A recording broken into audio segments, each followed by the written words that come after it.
একাত্তরের শেষ দিকে যখন দেখা গেল আওয়ামী দুঃশাসনে দেশবাসী অতিষ্ঠ, দেশে দুর্ভিক্ষ, লঙ্গরখানা খোলা হয়েছে, এই সময় যারা তরুণ মুক্তিযোদ্ধা ছিল তারা দেখে আরে দেশ তো স্বাধীন হয়নি, 16ই ডিসেম্বরে তো একটা মেকি স্বাধীনতা পেয়েছি। তারা তখন 71-এর স্বাধীনতাকে পূর্ণাঙ্গ রূপ দেওয়ার জন্য আবার অস্ত্র হাতে তুলে নিল। বিভিন্ন জায়গায় বিশেষ করে উত্তরাঞ্চলে বিভিন্ন বাহিনী সৃষ্টি হলো, মতিন আলাউদ্দিন, সিরাজ সিকদার, অন্যান্য অনেকের দ্বারা। তারা বলতে লাগলো 71-এ আমরা স্বাধীন হই নাই, এখনো ভারতের অনুগত দাসানুদাসে পরিণত হতে যাচ্ছি আমরা, অতএব আমরা দেশকে পূর্ণাঙ্গভাবে স্বাধীন করার জন্য অস্ত্র তুলে নিলাম। উত্তরবঙ্গে তারা জোরদার খতম অভিযান শুরু করলো। ধনী কৃষকদের কয়েকজনকে হত্যা করে ওই জমি নিয়ে ভূমিহীন কৃষকদের মধ্যে বিলিয়ে দিতে লাগলো। উত্তরাঞ্চলে এমপিরা সব পালিয়ে ঢাকা এলো, এসে শেখ সাহেবকে বলে, স্যার আমাদের জীবন ভিক্ষা দেন, আমরা তো এলাকায় থাকতে পারি না। বাধ্য হয়ে সেনাবাহিনীকে নামানো হলো 73 সালে। উত্তরাঞ্চলে সেনাবাহিনীর সাথে এইসব তরুণদের সংঘর্ষ শুরু হলো। সেনাবাহিনীর উপপ্রধান জিয়াউর রহমান বললেন, হাফিজ চলো আমরা দেখি উত্তরবঙ্গে কি হচ্ছে। পরদিন একটা হেলিকপ্টার গিয়ে তানোর থানায় নামলাম। ব্রিগেড কমান্ডার সাফাত জামিল আমাদেরকে হেলিপ্যাডে অভ্যর্থনা জানালেন। আমরা সারাদিন বিভিন্ন আর্মি ক্যাম্প ঘুরে দেখলাম। রাত্রবেলা বিলের মধ্যে জনমানবহীন একটা ছোট্ট ডাক বাংলো, যেখানে বিদ্যুৎ নাই, ভাঙ্গাচুরা, ওইখানে 2 রুমে, একটাতে তিনি, একটাতে আমরা 2-3 জন অফিসার রাত্রে থাকলাম। গভীর রাত্রে আমার ডাক পড়লো জিয়ার রুমে। দেখি হেলিকপ্টারের আলোকে উনি কিছু পড়ার চেষ্টা করছেন। আমাকে বলে, হাফিজ তুমি তো ঢাকা ইউনিভার্সিটির ছাত্র, এগুলো কি লিখেছে দেখো তো, ভীষণ ভীষণ ভাষা, এত কঠিন ভাষা। তো পড়ে দেখি যে বিপ্লবী যুবকেরা চিঠি লিখেছে, কিছু সঙ্গীদের কাছে, কিছু তাদের প্রেমিকার কাছে।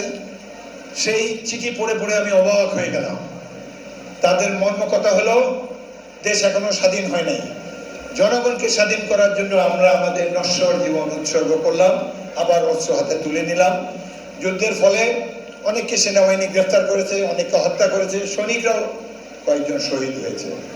তো যারা চিঠিতে প্রেমিকাকে লেখে, এই পৃথিবীতে আমাদের আর মিলন হবে না, পরকালে যদি সম্ভব হয় আমাদের মিলন হবে। আমরা আমাদের এই নশ্বর জীবন উৎসর্গ করলাম বাংলাদেশের সাধারণ ভুকা দরিদ্র মানুষের মুক্তির জন্য। এই চিঠি পড়ে অবাক হলাম, বাংলাদেশে এখন এরকম ছেলে কোত্থেকে আসলো, আমি কোনোদিন রাজনীতি করি নাই। চিঠির কি ভাষা, এত সুললিত ভাষায় বাংলাদেশের বাস্তব চিত্র তারা তুলে ধরেছে। পরদিন সকালে ভোরবেলা আমাদের সকালে নাস্তা দেওয়া হলো তানোর ডাক বাংলার সামনে।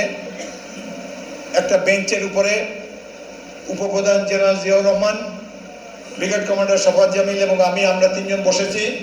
সেনাবাহিনীর চিরাচরিত নাস্তা, পুরি এবং চা আমাদের সামনে দেওয়া হলো। চা খেতে খেতে জেনারেল জিয়া বলে, আচ্ছা সাফাত, এই যে ছাত্ররা যুদ্ধ করে, এরা বন্দী হয়েছে, একজনকে আনো তো আমি দেখি একটু। কাছেই যারা বন্দী ছিল ওইখান থেকে নিয়ে আসলো এক যুবককে, হালকা পাতলা, 50 বছর আগের ঘটনা, 52 বছর আগের ঘটনা এখনো মনে আছে। এই ছেলে ইন্টারমিডিয়েট পরীক্ষায় 3rd হয়েছিল পুরো রাজশাহী বোর্ডে, অনার্স পরে রাজশাহী বিশ্ববিদ্যালয়ে। আসলো সামনে, জিয়া সবাইকে আপনি করে বলতেন। বলে, আচ্ছা আপনি কি করেন? বলে, পার্টি করি। তো আপনারা কেন এগুলো করছেন? তখন ছেলেটি মাত্র 3 মিনিট বক্তব্য রাখলো, কেন তারা এই সংগ্রাম করছে। তার ভাষা, তার লক্ষ্য এত সাবলীল ভাবে বলল, আমরা মুক্তা জয় করতেছি। এরকম ছেলে বাংলাদেশে আছে? এবং তার পার্সোনালিটি দেখে জিয়া তাড়াতাড়ি বলে, গেট এ চেয়ার, তাকে একটা চেয়ার দাও বসার জন্য। ছেলেটা বসলো চেয়ারে। আর্মির হাতে মারপিট খেয়েছে, কোনো চিহ্ন নাই তার হাতে। চেয়ারে বসলো। জিয়া তাকে বললো, 1 কাপ চা খাবেন?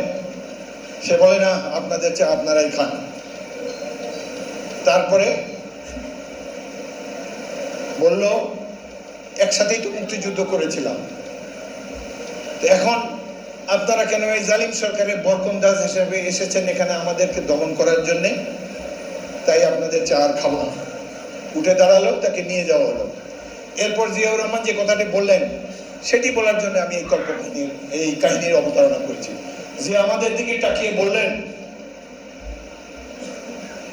আই ফিল অ্যাশেমড, নিজেকে খুব ছোট মনে হচ্ছে এই ইউনিফর্ম পরে। এই জন্য কি আমরা যুদ্ধ করেছিলাম? এই হলো জিয়াউর রহমান।